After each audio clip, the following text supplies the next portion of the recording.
Hi boys and girls, today we're going to look at page 16 of Intermath's book. Okay, so if you have your book open, that would be a good help.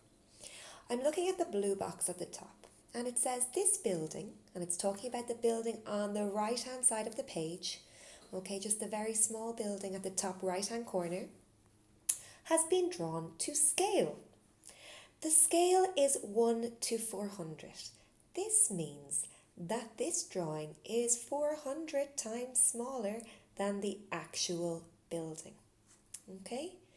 It says it means 1 centimetre on the drawing is really 400 centimetres, which is 4 metres in reality.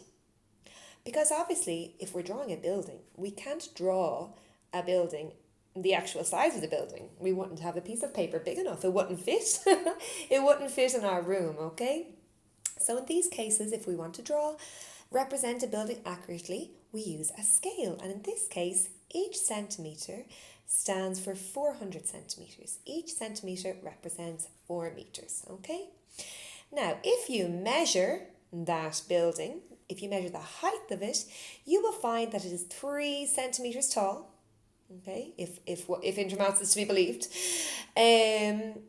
So to find the actual height of the building, you multiply 3 centimetres by 400 because the scale is 1 to 400. Okay, so you find out that the building is 12 metres tall. Now, take a minute to get your head around that. It's important that you understand that information. This is something that is much easier to teach when I have you beside me, okay? Because it's a practical task, dealing with scale buildings. People who would use a lot of scaled drawings are architects. I once worked in an architect's model maker office, and we had to make scaled models of the plans that they were going to build, of the buildings they were going to build. It was actually really interesting. Now, moving on to number 1, the first thing we need to look at is the scale on the right-hand side of the page. So you can see that 1 centimetre represents 500 centimetres or 5 metres.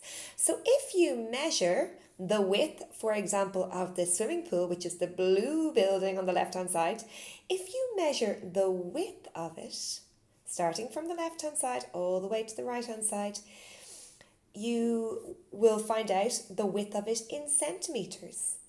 To know the actual width, then, you multiply that by 500.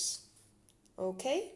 Now, you can multiply the answer in centimetres, which looks, I'm not sure, I'm looking at it on my screen, so I can't say exactly what it is, but say, for example, if it was 5 centimetres, you could either multiply 5 by 500, or you could multiply 0.05 by 500. Okay, so you can write it in centimetres, 5 centimetres, or you can write it in metres. 0.05 would be 5 centimetres in metres. So you need to measure with a ruler the width of the drawings, the width of each building in the drawing, and then you multiply that by 500 to get the actual width of the buildings. Okay? Number 2, then, you have 4, is it 4? Yeah, A, B, C, and D. 4 toy vehicles, and each of them are made to a different scale. Okay, so you can see one truck is 1 centimetre represents 10 centimetres in real life. 1 to 10 scale, sorry. So it's 10 times smaller than the real life truck. Then B is 15 times smaller than the real life truck. C is 30 times smaller than the real life truck. And what looks to be a fire brigade is 100 times smaller than the real life one. Okay, so you do not need to use a ruler in this question. You just need to look at the length of the toy. They've given you the length of the toy. And for each of these, you need to multiply by the scale, by the relevant scale. So for A, you multiply by, yes, that's right, you multiply by 10, etc., etc. Anyway, I hope this video helps you understand it. If you need help, please ask your mum and dad. It's something that's much easier to explain when the person is sitting beside you, okay? Or you can send me a question. Bye, boys and girls.